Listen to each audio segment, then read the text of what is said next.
Thanks for zooming back in, everybody on the computer, and thanks for everybody for coming back here together at the BP Energy Center.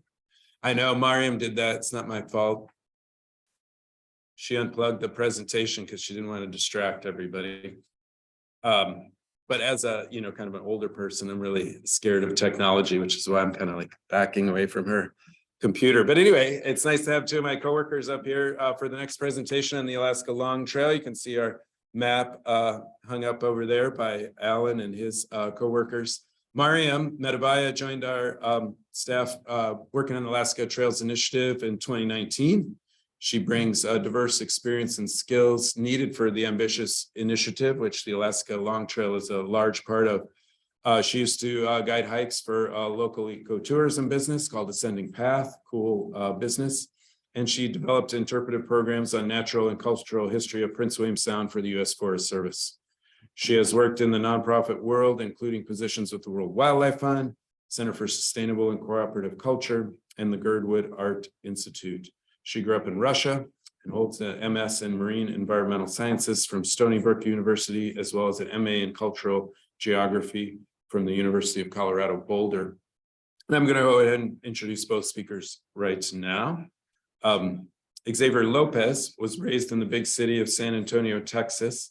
Never realized his passion for the environment until he took a geology course in his senior year of high school. And his love for the environment grew tenfold after exploring Alaska while visiting with his wife. In 2021, he graduated from Wesleyan University, bachelor's degree in Earth and Environmental Sciences. After graduating, he moved up to Alaska in the spring of 2021 and joined our trail crew. So he worked on the trail crew out on the ground one summer and then started doing GIS stuff for us after that. He's been working across the Alaska Trails Initiative on our Tonga Sustainable Trail Strategy, the SCORP, which we're going to hear about later, and as well as the Alaska Long Trail. He enjoys hiking, snowboarding in the winter, and playing guitar. But I think first we're going to hear from Mariam. I'll go turn my computer off. Mariam Medabaya, everybody.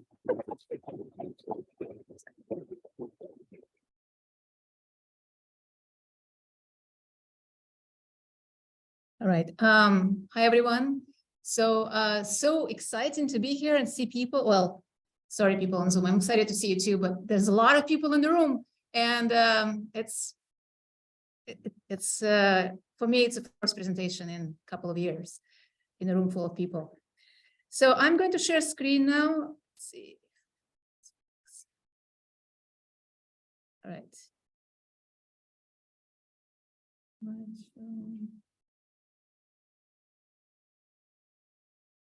All right, so I'm going to be talking about the Alaska Long Trail project. You can see in parentheses here TBD, because we're actively working on the names that, well, choosing the name, maybe leaving the same name or choosing a new name, and I'll get back to it towards the end of the presentation. So the project, most of you are familiar with the idea, and it's a project that started about 2 years ago. Through the work of the Alaska Trails Initiative and our partners. And the Alaska Trails Initiative is a program of Alaska Trails. It's the arm that works on advocacy, education, and fundraising for projects. In addition to our Trail Stewards program that works hands-on on trails. So the concept for the Alaska Long Trail is the 500-mile trail. It's just, this slide is just a little bit of a recap of what the project is. And so the project offers the idea offers a lot of what Alaska has to offer in terms of outdoor recreation to residents and visitors to the state. It's the wilderness, it's access to wilderness through road access or railroad access, communities along the way, spectacular scenery, diversity of ecosystems, and so on. And the idea for the trail is also incorporating diverse ways that Alaskans recreate outdoors, not just focusing on hiking or non-motorized use, but also incorporating motorized use where possible, snow machines, ATVs, dog mushing, horse, equestrian use as well, where possible. So making it more of a system of trails instead of just one single route. And on this little map, you can see in blue the sections that are not yet in existence, proposed trail sections, and in red are sections that are kind of already on the ground. And the trail concept is spearheaded by the Alaska Lawn Trail Coalition, and it consists of representatives from different regions, from 5 different regions along the proposed route. In Kenai, we have the U.S. Forest Service representatives, and in Anchorage, it's Alaska Park Foundation. Anchorage Park Foundation, along with the state parks, Chugach State Park, and in the Mat-Su, it is the Mat-Su Trails and Park Foundation, and along with the state parks as well. And in Denali, it's Denali Borough, and in Fairbanks, it's the Fairbanks North Star Borough. And the whole coalition, or the concept is convened and facilitated by us, Alaska Trails. And so here's the vision for the trail, as I mentioned, incorporates endeavors use, connecting Seward and Fairbanks, and bolstering Alaska's economy by attracting visitors from all over the world. The trail over the past year and a half received a lot of bipartisan support from around the state. Here is just a short, not a comprehensive list of all the support that we have received over the past year and a half. I'm just focusing on the main kind of representation. You can see the support from the multiple assemblies, including Anchorage Assembly, Mat-Su, Denali, Fairbanks, North Star Borough, a bunch of cities, and also support from the tourism industry associations. Along with those formal letters of support, we are happy to see a lot of support from the state legislature. So I'm just focusing on, I'm going to focus on the updates of the trail over the past year to highlight successes and talk about the next steps in my presentation along with Xavier. So we've been focusing on securing funding for capital projects over the past 2 years, and that funding came from 2 sources, mainly from the state budget this year and from federal appropriations this year as well, and hopefully next year, we'll see. That's the hope. So the first category is the state funding, and we've been very happy to see support from the state legislature on both sides of the party line that supported all 15 Alaska Lawn Trail projects in the state budget for the fiscal year 2023. However, only 7 of those projects stayed in the final budget because some of them were vetoed by the governor this July. But we're happy for those 7 projects. We see it as a glass half full. It's the first time that the state legislature included such a large sum, over $4 million for trails in the state budget. So it's a great step forward. And so here's if you go, when PDF becomes available, you can click on the link and see these projects in more detail.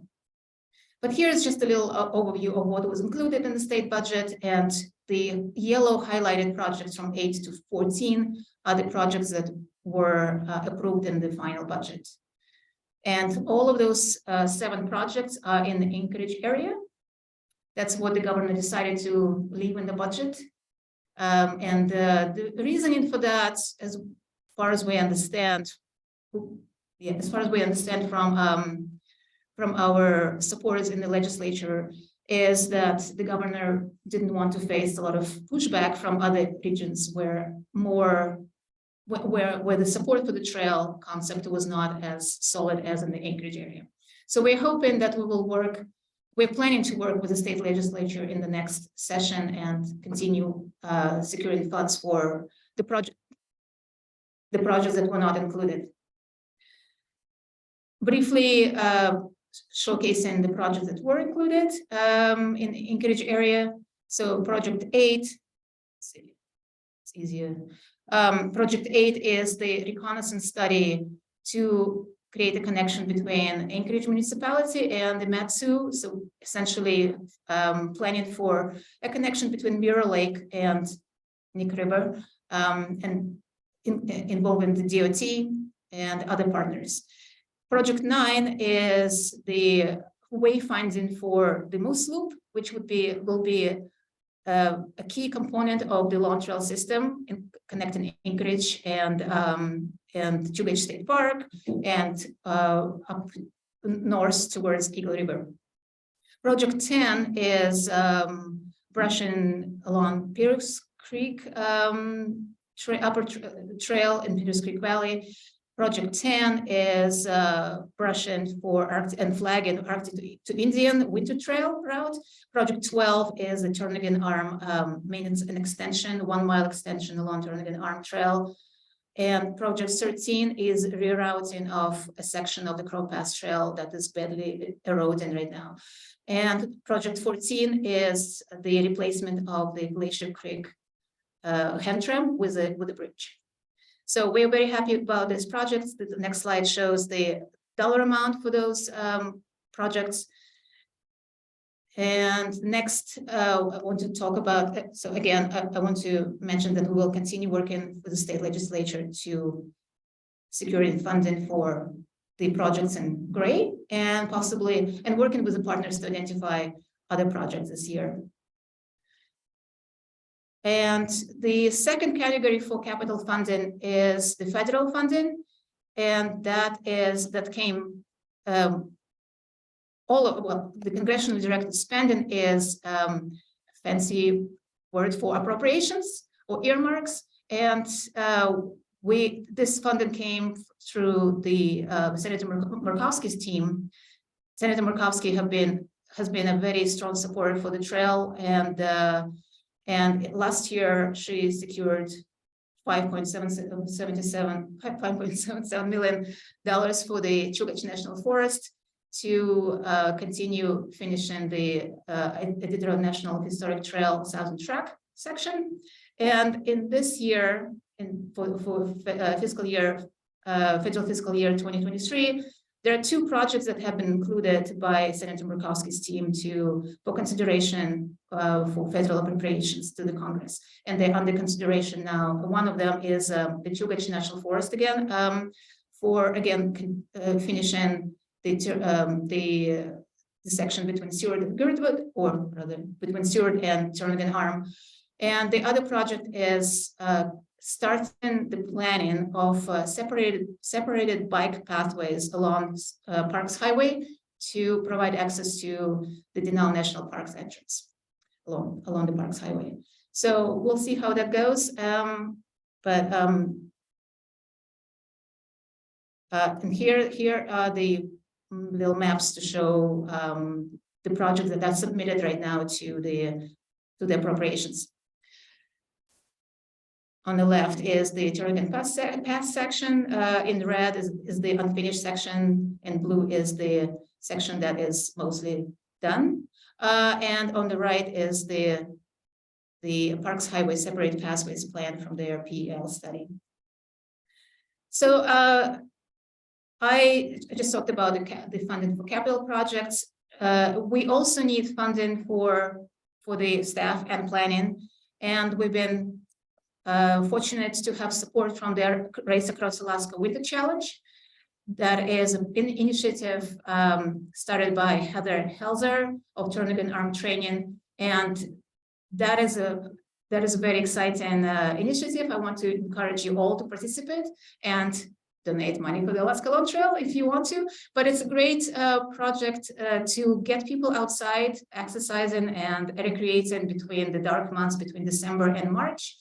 And people participate from all over the country, not just Alaskans, and they donate to the Alaska Long Trail project. So this year, the initiative raised almost over $42,000 for planning.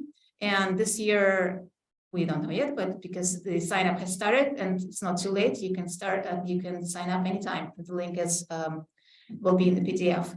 We also got funding from the Rasmussen Foundation, which we're very grateful for 2022, $50,000, and that goes towards salary for staff, for planning, and for Xavier's work on maps and creating the Lawn Trail workbook. We also get funding from individual donors through PicliGive and through donations on our website, which we're grateful for as well. And for the next steps, so we are creating the Lawn Trail workbook, which Xavier will talk about very shortly. We will continue focusing on advocacy and outreach. That involves the state legislature, it involves communities, stakeholders, and we will work on branding strategy for the trail, which will include stabilizing the name, creating logos, trail markers, design, and so on. And we'll continue working on planning, securing easements, and reconnaissance study, which will it's a large component of where we see the work going in the next few years. And of course, fundraising for capital project is a big part of what we're doing as well. And I would like to invite Xavier to talk about the workbook that he is working on.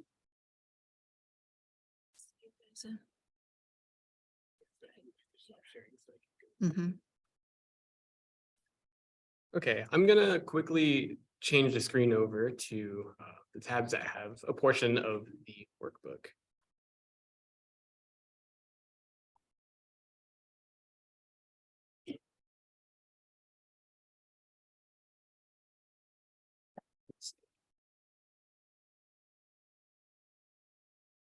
Yeah, everyone can see the pointer, right? Okay, that's good.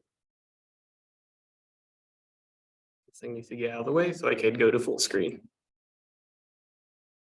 Okay, so we're going to take a quick overview of the concept of the Long Trail. A big part of creating the workbook is just identifying regions where trail connections need to be made or where trails need to be improved. A quick disclaimer is that the workbook is still in its draft phase. As you can see, it's draft version 1, so there could be a lot of misspellings, or it's just basically not complete. It's still a work in progress, but I would like to show this today so that we can get an idea of what the long trail planning process looks like.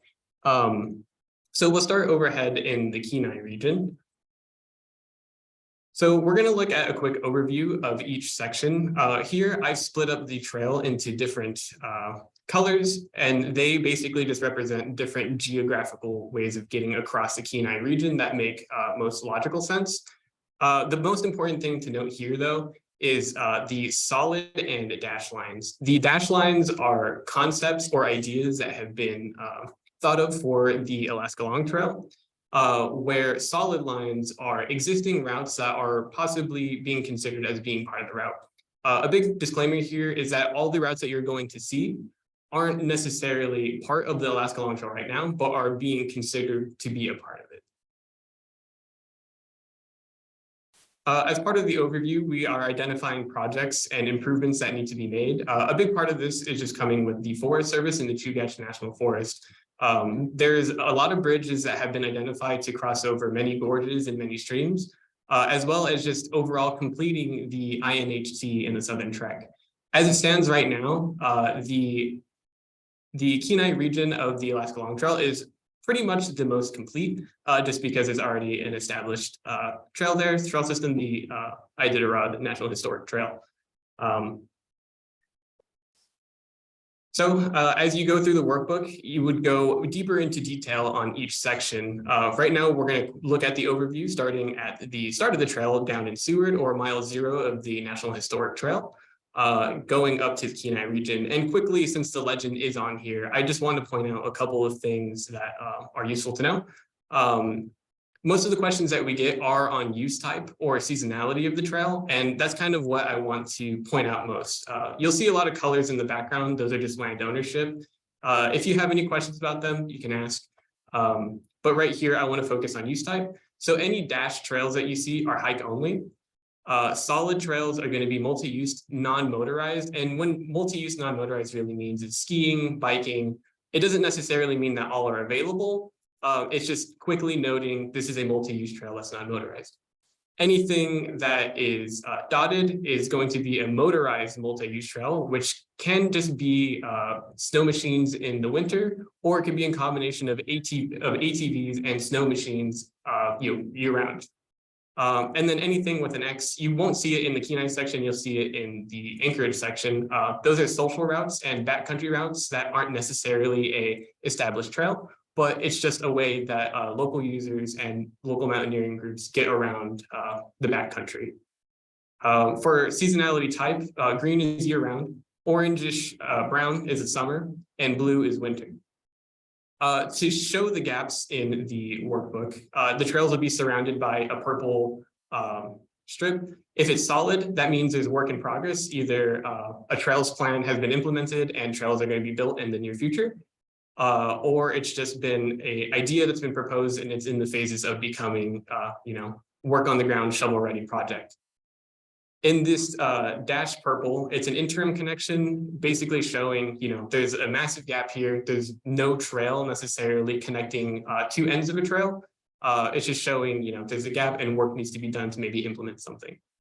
And then if you see anything with like a purple spiky, they're conceptual routes. They are just basically there to give an idea of what may need to be done to connect routes, and are either concepts that are being thought of and need more planning or more funding to become official work in progress routes. And then at the bottom here, I just have a quick how to read, where the inside of the line is the seasonality, and then the shape of it is these.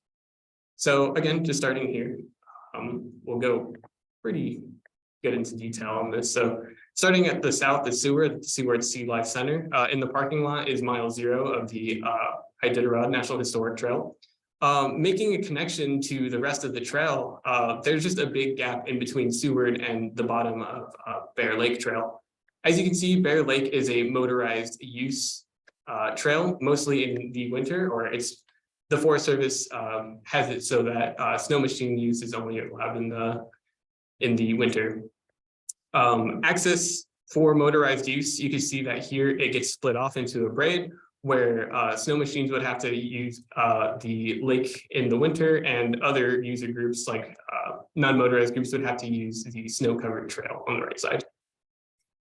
So as it goes forward, you can see that the trail use changes from motorized to non-motorized, although it is still multi-use. So if you wanted to make a connection through motorized use through Kenai, unfortunately it breaks up, but there's not really much we could do to change the use types, because the U.S. Forest Service is the land manager in that area, and whatever the trail is just kind of what it stays. But this just gives more opportunity and more chances to do different recreation types and on the long trail. Think of it almost kind of like a triathlon, where you just have different use types. You can go from one to the other.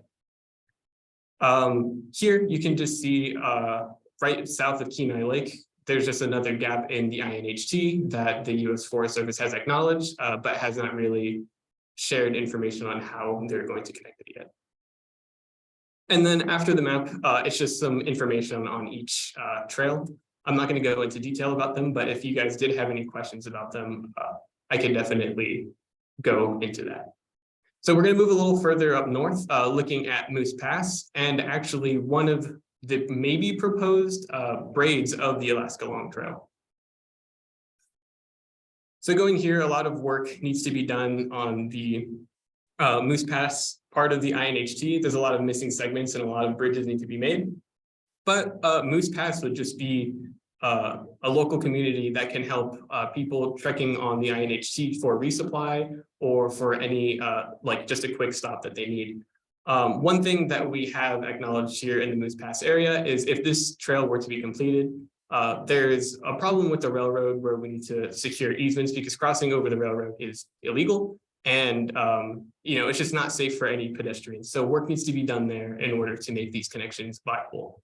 But as you go on further up north, you can see that the trail does split into two, with one conceptual spiky route going off to the right side, and then one going off to the north, which is just the Johnson Pass Trail going through the National Forest. On the right side, it's a conceptual route. You'll see what it connects to into the next map. So this would be the first proposed braid of the Long Trail in the Kenai region, heading up closer to the Anchorage region. On the left side, you can see that there's a lot more established trails. Again, it's the INHT, but just more work needs to be done with identifying bridges and getting funding for that. The U.S. Forest Service is trying to acquire funds for these. And I haven't really heard anything much. They just kind of gave me a data set like, hey, these are the bridges that need to be implemented. But you can see here that when you get into the Turnagain Pass area of the trail, it splits into kind of like a mini braid where the left side is motorized use and the right side is non-motorized use. So in this section of the long trail, you're able to do both in the same section, just not quite on the same trail. And then conceptually going to the right side, the Forest Service currently doesn't have any plans of connecting a trail to this right eastern braid, but currently in the valley, further down the Placer River Valley, the Alaska Huts Association is developing 3 different huts down there for a hut-to-hut route in the winter. So it's quite possible that maybe we could see a winter leg going off into the east, or maybe if someone's coming up here through the summer on the train, the train tracks are highlighted right here. So if we were to incorporate that as part of the long trail, we could stop at the whistle stop and possibly pack raft down to Moose Pass. So again, more opportunities for recreation along the trail. This isn't just a hiking trail. There's just more that goes on to it. So this is the last map for the Kenai section because we're going to go on to the Anchorage section.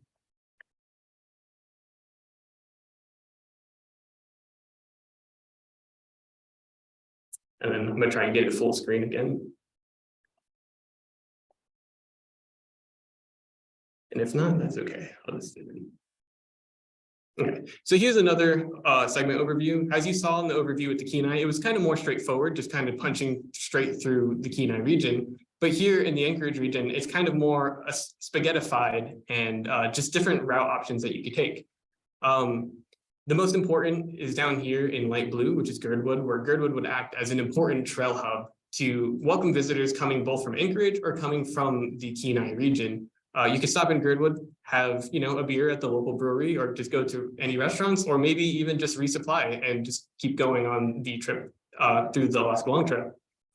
In purple, let me back up a bit. So one reason why this map is so spaghettified is because if we want to make the Alaska Long Trail a 4-season trail, there's a few considerations that we need to handle. In purple here is Crow Pass. Some of you may be familiar with the Crow Pass trek. It's not advised to hike that in the winter due to severe avalanche danger, and we don't want to put anyone in avalanche danger, right? We want to make this trail as inclusive and as safe as possible. So what these other legs are just seasonality alternatives or also use type alternatives. So looking at the overview from Girdwood, you have the option of heading straight up north through the Chugach State Park and heading either towards Eagle River or taking a backcountry route in this orange here across Klutna Lake and then getting into the Matsu region. Or you could take more of a urban braid and more of a relaxed route that's not kind of climbing terrain, but more of like a flat scenic route along the Turnagain Arm, maybe spot a beluga or two, going down on this orange to Indian and then maybe hooking up to Anchorage. But maybe this is best shown on detailed maps. Again, here, this is another map just showing identified areas of where projects have recently received funding or in getting improvements or funding is needed or there's just gaps within. So this one's a little bit more complete. You can see that there's just some pictures provided of the local area to give you more of an idea of what you're getting into when you're trekking this area of the Long Trail, and just a little bit more descriptor on the left side, but essentially it's just going on about how Girdwood is just a great trail hub.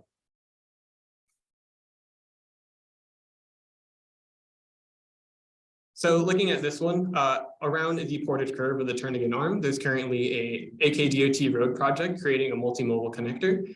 Essentially, it's hand in hand with the U.S. Forest Service. They want to make it as part of the INHT and eventually coming up to 20 Mile River.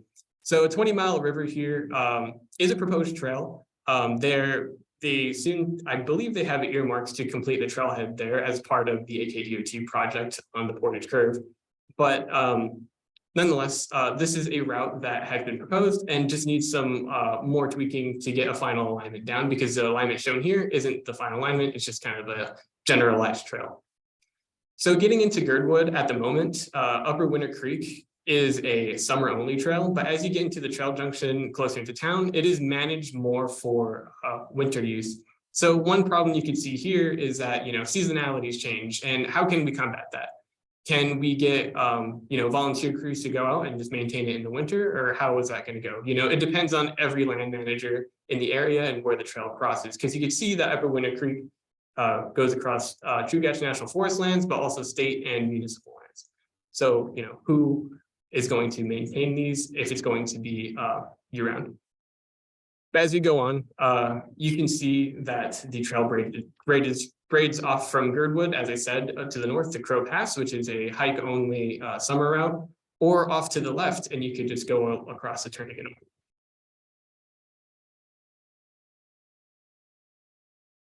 So we're going to take the leg up to the north for Crow Pass. A lot of the sections here, it doesn't show it on this map, but as Miriam recently said, that funds have been acquired to reroute sections of this trail, because coming up here from this area called Echo Bend down south to Glacier Lake, the trail is just eroding, and this just needs to be handled to make a safe experience for trekking across the trail. Going through Crow Pass, you would end up at Eagle River Nature Center, which is a great hub to just stop and just learn more about the surrounding area. Whether you're local who is new to hiking, or someone from out of town, it's just great to get experience that way. I believe, okay, this is a later map that'll be backcountry. So instead of going north through the backcountry of the Chugach, like I said, you could go across the Turnagain Arm, which is more of like a relaxed route, more of like a biking route. A lot of this has been connected. Hopefully you guys can see this if the zoom is enough, but a lot of it is completed. There's a short disconnect here going from Indian to the Turnagain Arm Trail, and part of this Turnagain Arm Trail is getting extended. So, this connection is almost complete. But if you were to maybe advocate to bike more across the Turnagain Arm from Girdwood all the way up to Anchorage, a lot more needs to be done on this part of the highway, especially on the Windy Corner route. AKDOT has plans to possibly make a bike path on the Windy Corner area, but it's not set in stone yet, and they're still waiting for public opinion. So if you would like to see this as part of the plans, definitely go advocate for that, because it'll be a huge jump in making connections for the Alaska Long Trail across the Turnagain Arm. You can also see here that branching off from the Turnagain Arm, it goes into the Chugach Front Country, going up towards Flat Top and the well-known Arctic to Indian winter route.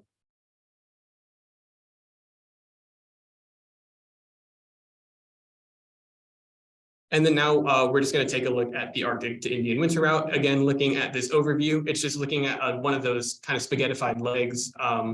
This trail that punches up the middle is the Arctic to Indian, which is a winter only trail. So it would be like a winter only braid of the Long Trail. This map isn't great to look at because all the trails are kind of all over the place, but it's meant for just looking at where the trail would go through. The getting onto the Arctic to Indian Traverse, it goes over Jay Bear Land, which is a huge, right now Jay Bear allows recreation in this area, but I know there may be plans to redirect that. And looking at the urban braid of the Long Trail, you can go straight from Anchorage to the Front Country, or you could go from Anchorage along the urban loops such as the Moose Loop or the Mountain to Sea route going from Chugach State Park to Anchorage. As part of connecting to the Turnagain Arm, at the moment, the only existing trails are going through the Chugach Front Country. But if someone is looking more for an experience of biking, hopefully maybe we could revive the southern extension of the Coastal Trail going from Kincaid Park all the way down to the connections on Turnagain Arm. And just looking at this urban braid, going north off of Anchorage, it's basically following a bike path up the Glen Highway, up towards Eagle River and Chugach. And then this is probably one of the most diverse areas of the Long Trail. This one is a really spaghettified map, but again, this is just kind of showing different options that would be for hikers, or not, like I said, nothing set in stone. This is more to give ideas, and it's more of like a chalkboard, brainstorming session. So right here on the right side, this map is more meant to show the backcountry options. This is again restarting from the Eagle River Nature Center. So if you decided to start from Girdwood and then go up Crow Pass, you could continue your adventure across the Chugach State Park, going to Eklutna Lake and possibly making a connection over to Pioneer Peak in the Mat-Su region. What's noted here are just a bunch of social routes that people tend to use. They are a bit technical and it's not for your everyday adventurer. It does take some technical skill to get through this because you are peaking a mountain, but for the most part, it is very doable. But just to note that this just brings in a backcountry element to the long trail. And then this is just the same map, but it brings it in towards the Eagle River Chugach area. Just showing that, for people who aren't technically advanced in like traversing the backcountry, this gives you an option to go more in the front country and still explore the beautiful scenery that the, Anchorage area, front country and urban areas have to offer. Right here is a concept of a northern extension of the Coastal Trail and also the Fire Creek Trail that have been submitted to us as an idea by Will Taken, who I can spot over there in the back. Hello. And this just kind of brings that one more day experience to Alaska for people who are trying to trek through, because this just gives you more options to, go past Anchorage, get out into Eagle River, get out into Chugach, because there are great access points into the Chugach backcountry. And then I believe that's it for the Anchorage region. Hopefully I'm not going too crazy on time. I want to leave time for some questions if there are. This one isn't as fleshed out, but this is getting further north into the Mat-Su region. This is more of again, kind of like how Anchorage is with the urban grades and having bike paths go through, but you do have some other options of going on the right side here where my cursor is to the Knik public use area. And there's fantastic trails in that area that's kind of less urbanized, but still you're kind of in the vicinity of having you're pretty close to having cell phone range. And then also just if you want to take a quick pit stop, you have Palmer and Wasilla right in that area. And you can also see that there's not really much motorized use there. It's kind of sparse. And that's the one thing about motorized use in a part of the trail is that some sections allow it, but it's not one continuous thing. So is it possible that we could get advocate to make these trails a little bit more user-friendly with different user groups, because it just brings in more opportunities. In this section, there are many different options to get through the Palmer-Wasilla area, but a couple of them that have been identified as potential problems is down here, this green line. A lot of erosion happens through the Matanuska River, so it's not really that great of an option, but it may be more of a viable for a winter route. And then moving up as well, the Matanuska River just eats away at this bank right here, and this trail would definitely need a lot more attention. But so if you're in the Palmer-Wasilla area, you have two choices to get out of it. You can continue along the highway to the left here, going towards Talkeetna, or you could go further north, going towards Hatcher Pass, and have another backcountry experience going to Talkeetna. As it stands right now, there is no formal route of getting through the backcountry. At the bottom of the page here is getting from GPRA from the Palmer-Wasilla area, and it's heading north towards Talkeetna. There hasn't really, we need to partner up with NOLS because they do a lot of hiking out here and just different excursions. So working with them and getting a route that's possible to travel through the Talkeetnas would be great. It's possible that we could go through the foothills instead, because there are other established trails out there from way back when, or they're just dog sledding trails. So it's quite possible that those could also be incorporated. So instead of going north through the backcountry route, you could have gone to the west, which is more getting into the, it's still kind of urbanized, but not, really. This is out in the Mat-Su where the population start getting a little bit sparse, and you start getting more of that more naturistic feel instead of having that urbanized feel. The big part of this is that this is the longest section of a motorized use in all of the Long Trail.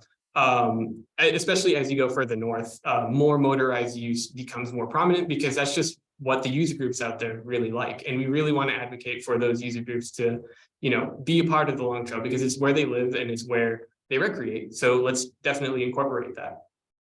So on the left here, you can see it's a blue dotted line, which is it's a snow machine winter route. At the moment, it needs a lot of work. A lot of the people who attend these trails have mentioned that there's a lot of ruts and the route varies every year to year because of snow. But nonetheless, hopefully with more funding and more advocacy, this area could be a little bit more viable as a winter option for multiple uses other than snow machining, such as fat tire biking and skiing. And then if for the summer seasons, because this area gets really boggy and mucky, the best case scenario is to go through up the Parks Highway. Currently, there is a bike path existing from the Palmer-Wasilla core area going up just to the Willow Creek SRA, making a connection from the Willow Creek SRA to Talkeetna. There's currently no bike paths across there, so possibly we could find alternate routes that get off the highway, or maybe we could just have more bike paths that go up to Talkeetna. And then just going further up north here, just getting from Talkeetna to Denali State Park. Denali State Park offers you to do motorized use in some areas. I'm not sure if it's on that trail alignment. More work needs to be done to identify where snow machines can travel through. But again, you can see how the Long Trail has transferred over from being non-motorized to very motorized going up further north. And then this is just getting up into the Cantwell area, which is where my presentation for the map stopped because more work just needs to be done in creating the rest of the Long Trail workbook.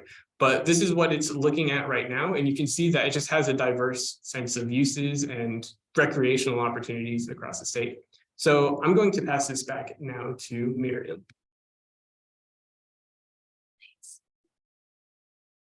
Yeah, thanks, Xavier. So, let's see. Let me go back to sharing my screen. So as you can see, there's quite a bit of work has been done in terms of identifying existing routes, thinking through missing segments and options. But this is just the beginning. We have done quite a bit of work over the year, but the main steps in that need to happen are outreach, engagement with local communities and stakeholders, and building more support and getting more feedback from diverse user groups and communities along the way. In particular, this work needs to happen in the Mat-Su borough because that's where a lot of work needs to happen identifying missing segments. As Xavier just pointed out, there's quite a few unknowns in the Talkeetna Mountains area, getting from Talkeetna north to Denali State Park, and so on. And so we are hiring for the Mat-Su Long Trail coordinator, thanks to the grant from the Mat-Su Trails and Parks Foundation. We're hiring right now, actively seeking for people. So please spread the word. The link will be in the PDF and it's on our website under jobs. Another development, or maybe not. So the Alaska Long Trail started out as a concept and it was pretty straightforward. We're looking for to create an Alaska Long Trail. So then this has been the name, but it's very pragmatic. So we have been reaching out through our Facebook base and other folks and our coalition to see what other options we might come up with. Options are staying with Alaska Long Trail, and there are a couple of others. So we would invite your feedback today. We would like to use this opportunity to call this group on Zoom and in the in-person room here to see what your ideas are, what your options are. And I received already some feedback from a couple of you here in the room. Diana will, but please share more. So you can scan this QR code, and I will put the link to the poll in the chat as well.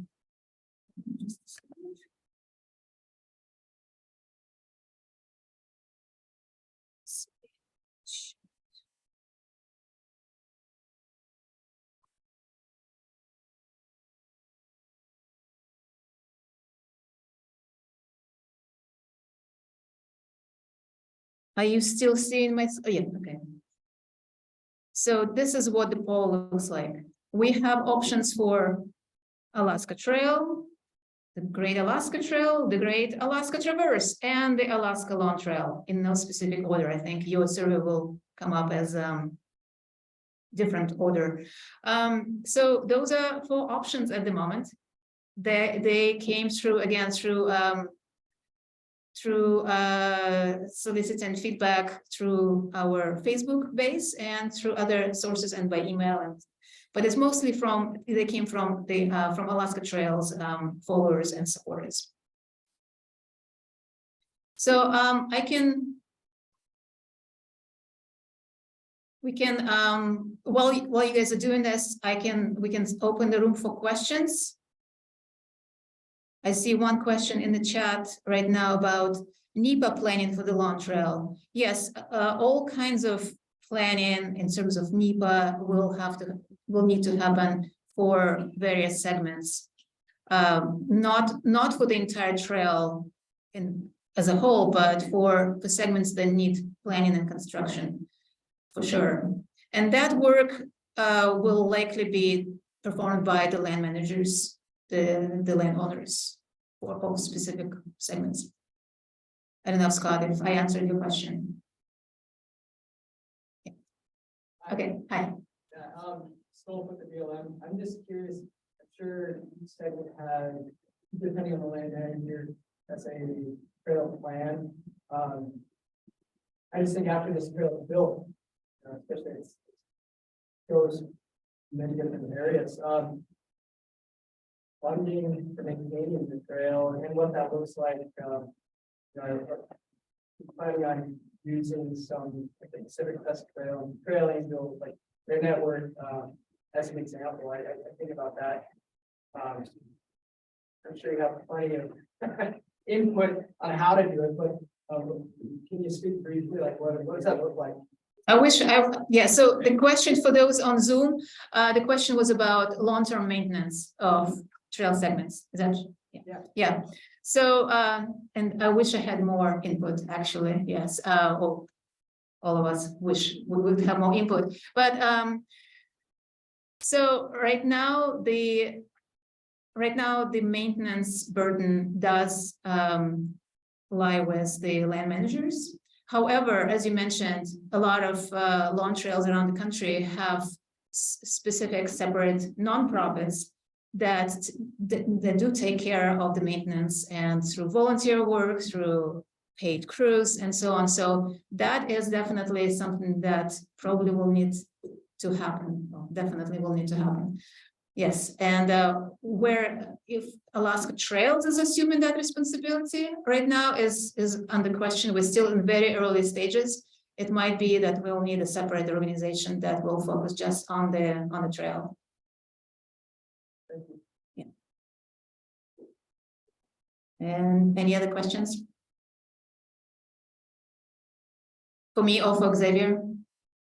I was curious about like a plan for rating sections of the trail based on difficulty.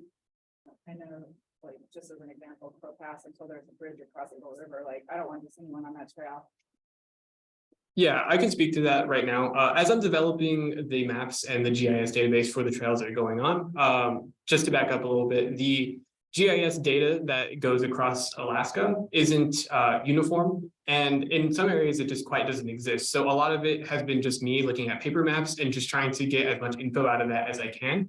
When you speak to difficulty, it is hard to rate a lot of the difficulty of trails in areas, especially for some of them that just don't really have any information on them as far as difficulty. I have been putting a difficulty system in there mainly for, like, black diamond, double black diamond, especially for those backcountry routes, because we just don't want anyone just wandering back there. We want people to know what they're doing, what they're getting themselves into. The same thing with Arctic to Indian. That would be a pretty hard rating. It's a long traverse, and you're in the middle of a valley and you really have nowhere to go once you're in there. So identifying stuff as difficulty is going to be a part of the process of, okay, I'll back up. So one thing that will be in development for these is non-static maps where they're going to be online based. So you can look up queries of each trail. So if you're looking to hike it, say you have a bike, you want to put in the input for a bike and you can see what sections you can do. But it would be great to also have that for difficulty, right? You can input what difficulty you're willing to go over and which ones you want to avoid. And it would highlight which sections you can or can't do. Or hazards. Or hazards, yes, that as well. Quote unquote hazards. Yeah, there are some hazards that I have identified, such as, gorges and just where bridges need to be implemented, snow, avalanche dangers, so on and so forth, just being in Alaska and the Alaska terrain, it's quite hardy. And, it's just not like any other long trail that's in the lower 48. So this is something unique and something that needs to be thought of in a different way than other long trails have been. Since you brought up Arctic Indian, question about that one, so since it's really a winter trail, learned that the hard way. Or is there an intention to make it more than that, or make it more of a trail for year round? All right, so for everyone on Zoom, the question was that we brought up for Arctic to Indian is that's a winter route, and at the moment it's not a summer route.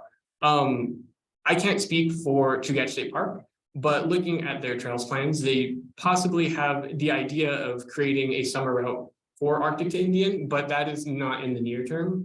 There's a lot of planning that needs to be done for that, and I just can't really speak for them because it's not my cup of tea. I'm just kind of there to just make the current maps with the data that we have available. I hope that answers your question. You mentioned that it's not like ones in the lower 48, but we had both the Continental Divide Trail Association and Pacific Crest Trail Association present at the last Trails Conference. What inspired you from them? What seems similar? What seems different? What lessons learned from those, maybe the Appalachian Trail or the Long Trail in Vermont?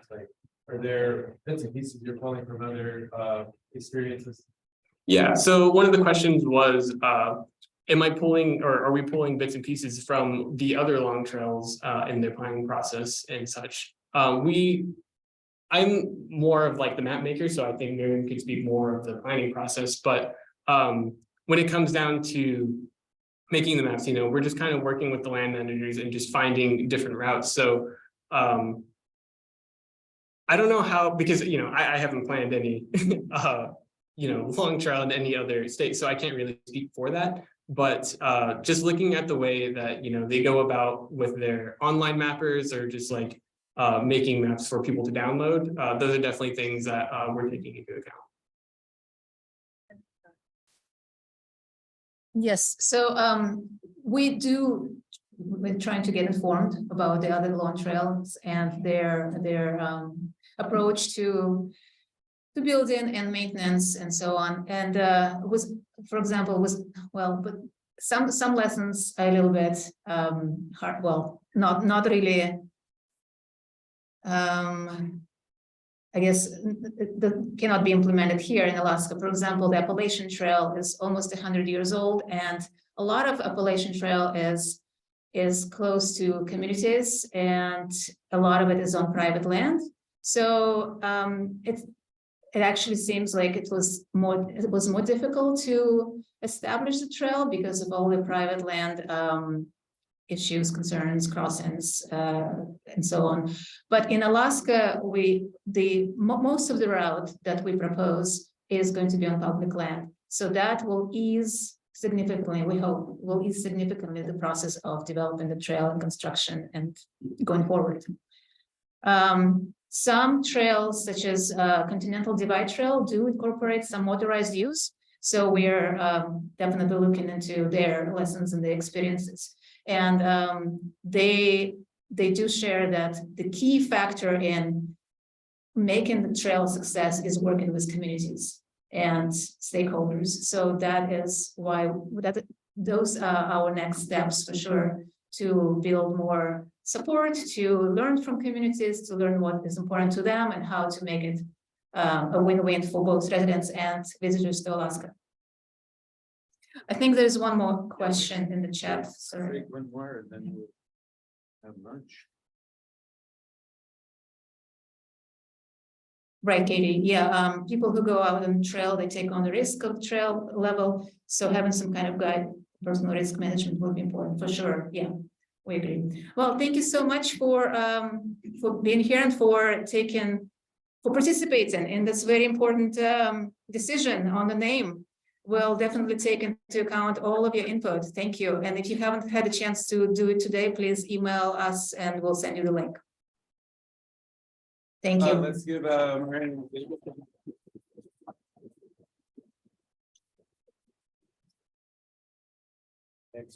I'm just going to tell the folks on Zoom that we're going to break for lunch and we'll be back here to hear about the SCORP at 1:15. So we'll see you then.